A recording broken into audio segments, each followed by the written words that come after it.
I'm TAJCI and this is Waking Up in America, the show in which we talk about that moment, that shift, when we wake up and decide to follow our dream, follow what's really, who we are meant to be in order to really live out our calling, our place in this world.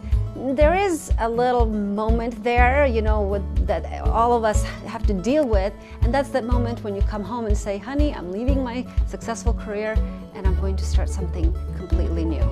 My guest today, Tony Bodo.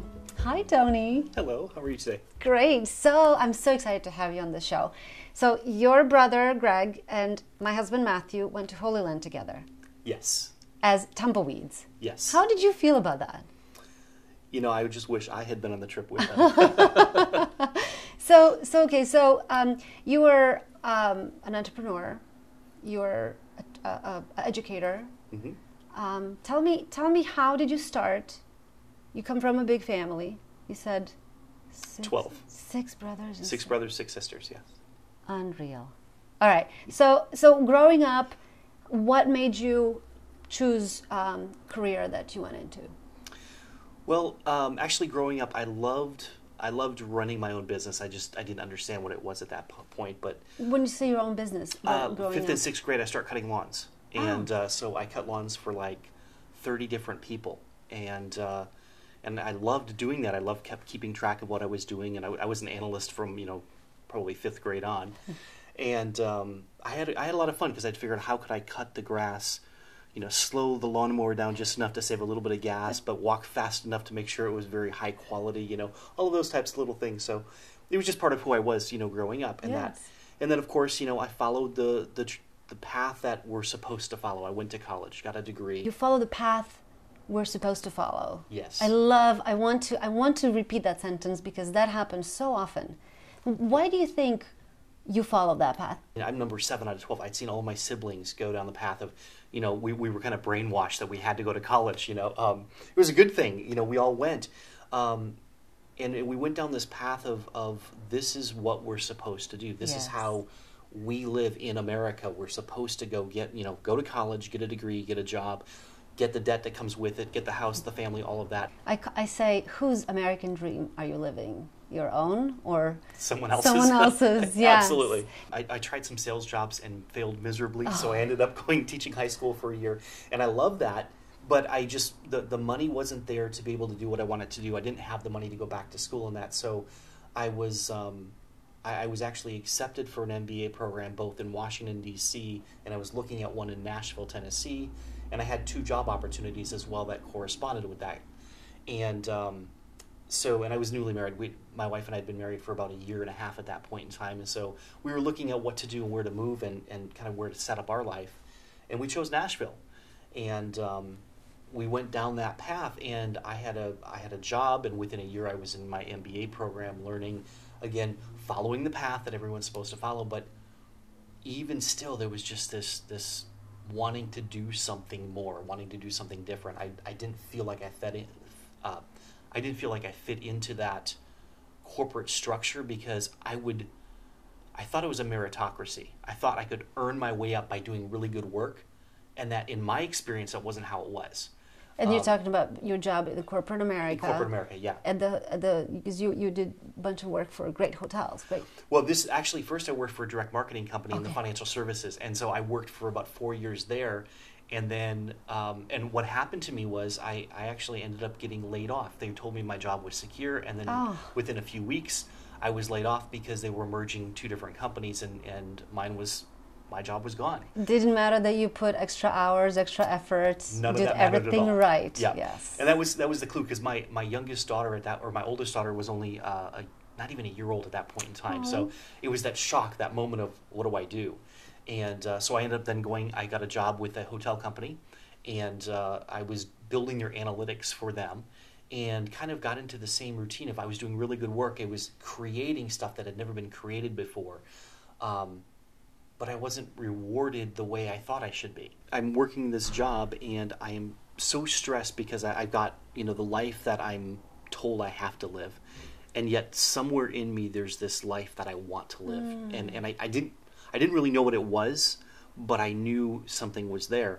And so the stress between those two pulled at me. And it really got to the point that I started getting sick. And as that developed, the stress would cause me to have food allergies. And so there'd be particular foods I would eat, and I would go into anaphylactic shock. That continued. I didn't pay attention. I stopped eating the foods I was aware of. But it continued for about 2.5 years.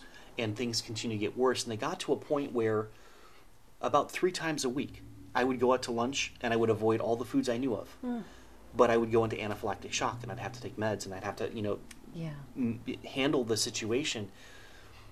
And then there was a point at which, during the economic downturn back in early 2009, the company I worked for, they were going through some downsizing.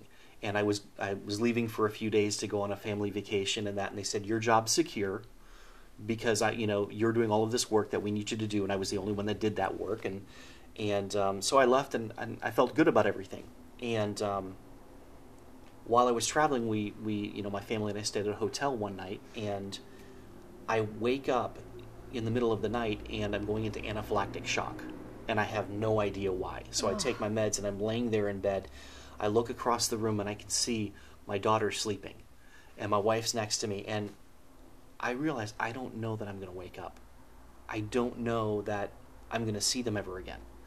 And it was in that moment that I just said, okay, enough is enough. I'm trading my life for this, and I don't love what I'm doing. And it was the words that a mentor of mine about a year before had given me. He said, I hope you love what you're doing because you're trading your life for it. And it was just, right. This is not it. Okay, you have a successful career. Mm-hmm. You have beautiful family. Did you ever feel like, well, maybe I am the cause. Maybe I'm doing something wrong. Maybe I could do this better in the same situation. Maybe I don't know, on the spiritual level. Maybe I feel blessed. I have enough. Maybe I should be grateful. Maybe I'm just not being grateful enough, or not giving thanks enough, or not praying enough, or not giving enough. Was there any of that in there? All the time. And it really felt like I don't have a manual for life, so I don't know how to navigate this, and no one could tell me what to do. I mean, doctors said, okay, you need to reduce your stress level. Go exercise. Okay, that didn't work. It didn't work. What's next? Well, eventually I actually got life coaching. And I went through that because I needed something different than I had ever had before. I couldn't find anything. None of my friends were going through this. So how do you deal with a situation where no one is going through it? And how do you stay on top of it so you manage that situation? And eventually I just got to the point where I recognized that I couldn't live like everyone else thought I should live. Oh, beautiful. I love it. Yeah, it was just, that's it. It was the moment that I'm laying in bed in that hotel room looking at my kids and looking at my wife and realizing this is not what everyone else is going through. So if I'm living like everyone else and they're not going through this, there's a disconnect here. Yes. It doesn't add up. Right. And so that was, I made the decision. If I wake up in the morning, I'm leaving my job. Wow. What was amazing is that we had a little family vacation that I went and traveled for work, and by the time I got back about a week later, my job didn't exist. Not by my choice, but they had done the downsizing and they wanted to give me a promotion, so they eliminated the job I was in. Okay. Wow. And when I looked at the promotion, I said, I can't do this. Not that I can't, I choose not to do this. And it was a shock for them because they said, well, the economy's bad right now. What are you going to do? And I said, I'm not worried. If I've been through all of this already, I will figure this out. This will happen. And I moved into that space of faith in myself, faith in my dream. And I can tell you, looking back at it, I had no idea what I was about to get into. Right. But I'm glad I didn't, because I wouldn't have taken that step. I would have been too afraid to. American spirit is to be brave and free and courageous, than to live your own dream. Absolutely. So now, how you made the switch, and you started your own company? Yeah, I started my own consulting company, and it took a bit. That first year was rough. I mean, it was challenging, and we invested pretty much everything that we had into helping the business grow and really getting it there. And to the day, it was a year to the day after leaving my job, living in Nashville. Nashville gets flooded. Ugh. And the day that the rain started, there was like 13 inches of rain in 36 hours. The day that the rain started, I start looking for a job because I made a promise to my wife 30 days before that. If I didn't have clients and at this certain level, I would go get a job. I would give up my dream because I had tried for a year, and I would go get a job. And so I'm looking for jobs. And the rains, and I remember watching on the TV with my kids as this school building, one of the steel buildings, floats down the interstate. And I'm just amazed by this, of what the devastation is happening. But it's all around us. It's not affecting us. Well, within 24 hours, the river that we live next to that actually ended up flooding all of Nashville, it kept moving up, and eventually we had about an hour and we had to leave. It was Sunday night after all the rain stopped. They opened the dams up and the floods occurred. And so we had an hour to get everything we could, and we really made the decision that, let's just leave things and let's get out of here ourselves. So we took some essentials. And I remember in that moment there was such clarity. And as we're getting in the truck and driving away, I look back and I can see the water creeping across my lawn. It was that high already. There was like 6 inches of water in the street, and we're driving through it. And I look back in the mirror and I see my house, and it was kind of represented everything I'd built through all my corporate jobs. Everything in my life was back there. And my kids are in the back seat. My wife's next to me. And I just kind of said, I could lose everything I've built, but it's okay.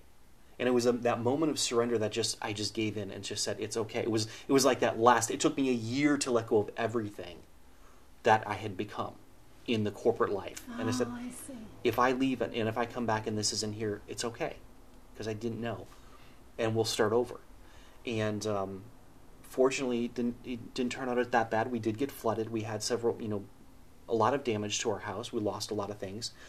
But we were able to recover from that. And it was amazing because that surrender and the lessons I learned in the recovery process, which took us probably 3 or 4 months, but they helped me move to a different level myself. And within a month of the flood happening and me changing my perspective on life, a significant client approached me. It was like my dream client, actually, approached me and said, we need you. And so I signed a contract, and basically since that point, the business has been growing. I heard the whisper, and I didn't wait till it got loud. I heard the whisper, and I said, let me go get my life certification. Let me go become a coach so I can help other people.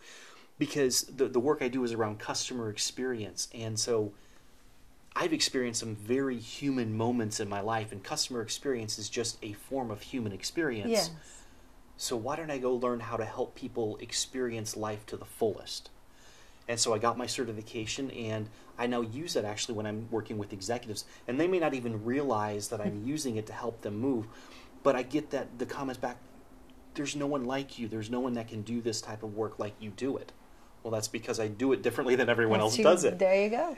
But that's my gift, and that's what I love to do. Yes. And it's great because it marries together the teaching that I absolutely loved with the consulting that I love to do, and with the analysis and thinking through what is it that really is going to move this person in this company forward. And so I get to bring all those things together in a way that to me, it's like artwork.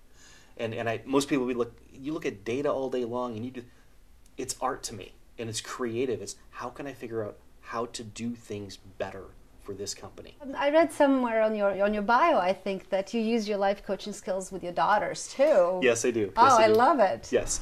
So my daughters are 9 and 11. Yes. And they are competitive Irish step dancers. So they've been Irish step dancing since 5 years old, competing since the age of 6.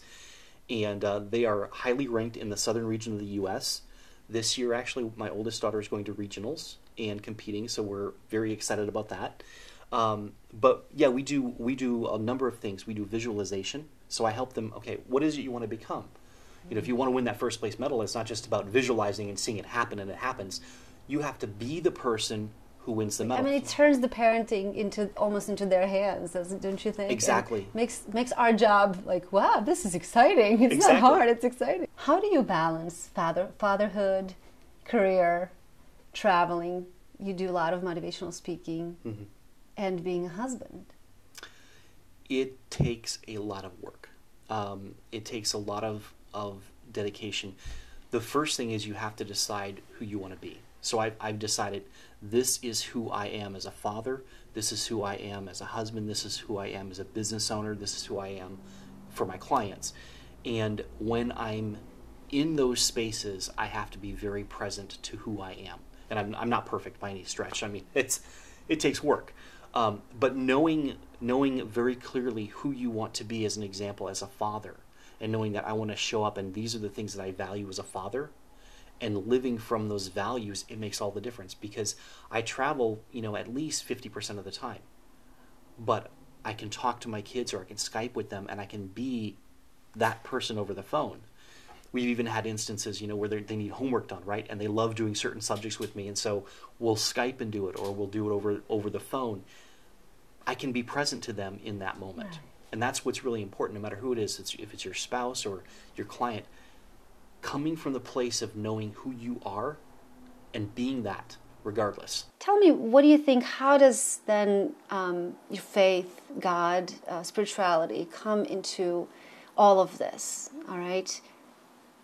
I'll tell you what I think that, when we're in that routine, kind of just going through motions state, even if we have faith, or if we consider ourselves spiritual, I believe it kind of like stays out distant.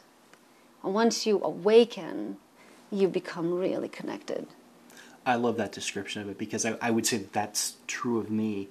I grew up feeling like it was out there, like God was out there, faith was out there. I had to go get it, go acquire it, And I would say now, most of the time, I'm coming from within. And I guess the way I would describe it to someone, and it's funny because I have to do this with my daughters and help my daughters understand. And really, to me, it's if I believe I'm created by a divine being, then that divine being created me in a specific way.